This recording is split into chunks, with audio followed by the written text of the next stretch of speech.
કેમ આજે 9 વાગ્યા સુધી પથારીમાં જ પડ્યા છો? રિક્ષા ચલાવવા નથી જવું કે શું? આમ કહેતા જ 35 વર્ષની હંસાએ પોતાના પતિ હરેશને જગાડવા માટે પ્રયત્ન કર્યો. એટલે હરીશે આંખો ઉઘાડી બગાસું ખાધું, પછી 2 હાથ ફેલાવીને આળસ મરડી. પછી એણે મોડે સુધી પથારીમાં પડ્યા રહેવાનું કારણ જણાવતા કહ્યું કે આજે આપણા ઘરે મહેમાન આવવાના છે, 2 જણાનું જમવાનું વધારે બનાવજે. અરે તમે તો ખરા છો, 12 વાગે તો મહેમાનોને જમાડવા પડે ને, અને અત્યાર સુધી તમે કઈ કહેતા પણ નથી. બજારમાં જઈને શાકભાજી લઈ આવવા પડશે, મીઠાઈનું પણ કંઈક વિચારવું પડશે. તમારે કાલે રાત્રે જ મને કહી દેવું જોઈએ ને. આમ હંસા દરેક ભૂલકણા પતિની પત્ની જેમ વિફરી બેઠી. તું આમ રઘવાટમાં ન આવી જા, બધું થઈ જશે. અને હું તને કાલે રાત્રે કેવી રીતે કહેવાનો હતો? મને પોતાને જ આજે સવારે ખબર પડી કે કોઈ આવવાનું છે. એટલે હંસાએ મૃદુ સ્વરે પૂછ્યું, કોણ આવવાનું છે? અરે ભાઈ, હે કોઈ પુરાના યાર, हमारा दिलदार, एक जमाने का अपन का हमसफर, हमराज, हमदर्द. નામ આપવાની શી જરૂર છે? તું તારે રાંધવાની શરૂઆત કરી દે. શ્રીખંડ, પૂરી, 2 શાક, કઢી, ભાત, રાયતું, કચુંબર, ચટણી, પાપડ. એટલે હંસા બોલી, હું સમજી ગઈ, ગનીભાઈ અને સાયરા ભાભી આવે છે એમને. હંસાના અવાજમાં એક સામટું ઘણું બધું ભળી ગયું. છલકાતો ઉત્સાહ, મલકાતી ખુશી, સાચો પ્રેમ અને નિસ્વાર્થ બિન સાંપ્રદાયિકતા. હવે ગનીભાઈ નું પૂરું નામ ઉસ્માન ગની લારીવાલા. એના બાપ દાદા હાથ લારી ચલાવતા હતા અને ગનીએ ધંધાનો વિકાસ કર્યો, રિક્ષા ચલાવવાનું શરૂ કર્યું. ભરૂચમાં ગની અને હરીશ બંને સાથે જ રિક્ષા ચલાવતા. એમાંથી દોસ્તી જામી ગઈ. રેલવે સ્ટેશનની બહાર બંનેની રિક્ષાઓ આજુબાજુમાં જ ઊભી રહે. જેને ગ્રાહક મળે તે ઉપડી જાય. બપોરના 12 વાગે બજાર પાસેની ખુલ્લી જગ્યામાં પીપળાના ઝાડ નીચે પાછા બંને મિત્રો ભેગા થાય. ઘરેથી સાથે લઈને આવેલા ટિફિનના ડબ્બાઓ ખોલે અને વાનગીઓની આપ-લે કરીને સાથે જમે. ન કોઈ મંદિર મસ્જિદ નો વિવાદ, ન કોઈ રામ રહીમ નો ઝઘડો, ન કોઈ રાજકીય પક્ષ પ્રત્યેની વફાદારી કે નફરત. 2 ગરીબ શ્રમજીવીઓ સાથે જીવે, સાથે કમાય ને સાથે જમે, અને ખારા દૂધ પરસેવાના સિંચન થકી મીઠી મધ જેવી મૈત્રીની ફસલ નિપજાવે. બંને મિત્રો વચ્ચે એક જ વાતનો મતભેદ, આમ તો એને સ્વભાવ ભેદ જ કહેવાય.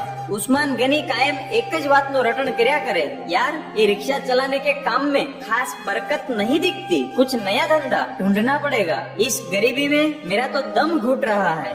એના જવાબમાં હરીશ સંતોષી જીવડો હતો. કહે, મને તો આ કામ ફાવી ગયું છે ગની. 2 ટકની દાલ રોટી મળી રહે છે, એનાથી વધુ શું જોઈએ આપણે? અને આપણી મરજીના માલિક આપણે એકલા જ. ક્યારેક આળસ આવે તો એ દિવસ રિક્ષા ચલાવવાનું બંધ. સરકારી નોકરીમાં તો મોટા કલેક્ટર નહીં રજા ચિઠ્ઠી મૂકવી પડે છે. આમ ઉપરવાળો કદાચ બધું જોતો હશે, સાંભળતો હશે. એ માણસની પ્રકૃતિ અને મહત્વાકાંક્ષા જોઈને જ એનું ભવિષ્ય ઘડતો હશે. હરીશ વર્ષો પછી પણ ત્યાંનો ત્યાં જ છે. એ જ ખડકી, એ જ ભાડાનું મકાન, એ જ રિક્ષા, એ સવારના 8 થી રાતના 10 વાગ્યા સુધી રિક્ષા ફેરવવાની તનતોડ મજૂરી. અને ઉસ્માન ગની 10 જ વર્ષમાં ક્યાંથી ક્યાં પહોંચી ગયો. આજે આટલા લાંબા અરસા બાદ ગનીભાઈ અને એમની સાયરા બેગમ જૂના દોસ્ત હરીશને મળવા માટે આવતા હતા. એ સમાચારથી આખા ઘરમાં આનંદનું મોજું ફરી વળ્યું હતું. હરીશ શાક માર્કેટમાંથી ખરીદી કરી લાવ્યો. હંસાએ કુકર મૂકી દીધું. એમની 18 વર્ષની દીકરી રાધા પૂરીનો લોટ બાંધવા માંડી. સાથે વાતોનો વઘાર તો ચાલુ જ હતો.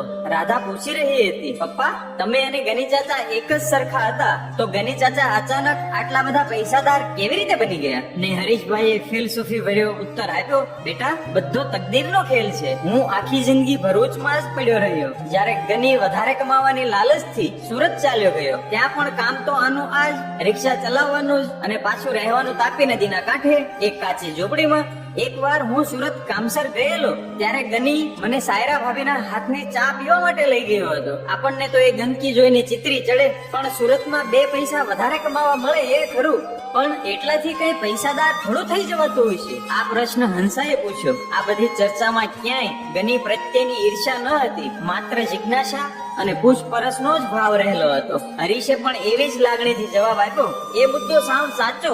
સુરત હોય કે દુબઈ, રિક્ષાવાળો જીવનભર રિક્ષાવાળો જ રહે છે. પણ 6 મહિના પછી ઉસ્માન ગનીએ રિક્ષા છોડીને કોઈ શેઠને ત્યાં ડ્રાઈવરની નોકરી લઈ લીધી હતી. એટલી મને ખબર છે. ત્યાં જ હંસા વચમાં પૂછી બેઠી, પણ ત્યાંથી ગનીભાઈ દુબઈ કેવી રીતે પહોંચી ગયા? તો હરીશભાઈ કહે છે, બાપડો બીજું શું કરે, પેલા શેઠની નોકરીમાં બધું બરાબર ચાલતું હતું. ત્યાં સુરતમાં ધોધમાર વરસાદ તૂટી પડ્યો. પેલું ઐતિહાસિક પૂર આવ્યું હતું ને, આખા શહેરમાં પાણી ફરી વળ્યા. ત્યારે ગનીની ઝૂંપડી તો હતી જ નદી કાંઠે, અને એ વરસાદ તાપીના ધસમસતા પૂરમાં એની ઝૂંપડી તણાઈ ગઈ અને સાથે તમામ કરવખરી ખેંચી ગઈ. શેઠે પછીથી 2000 રૂપિયાની સહાય આપી, પણ એટલામાં શું થાય ને ગની કિસ્મતનો દાવ ખેલવા દુબઈ ઉપડી ગયો. અને જુઓ ચમત્કાર, એને દુબઈ ફળ્યું. આજે મોટા શોપિંગ મોલનો માલિક છે. બહુ વાતો મેં સાંભળી છે એની કમાણી વિશે. બાકીની વાતો આજે એના મોંએથી સાંભળીશું. આમ વાત ચાલતી હતી ત્યાં જ કારનો હોર્ન વાગવાનો અવાજ સંભળાયો ને ત્રણેય જણા બહાર દોડી ગયા.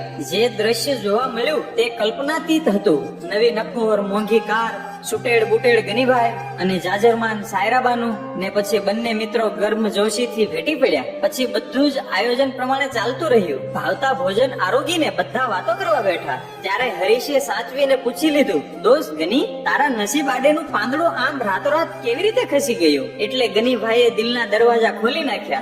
એક बात गौर से सुन लो भाई, कोई भी इंसान अचानक ऐसे ही पैसे वाला नहीं बन पाता है. कई साल लग जाते हैं और कड़ी मेहनत करनी पड़ती है. अगर कोई यूं ही मालामाल बन जाता है तो समझ लेना कि कहीं पर कोई गड़बड़ी जरूर है. तो हरीशे पूछू, तुमने भी कोई बेईमानी की थी? तो गनीभाई कहे, हाँ और ना.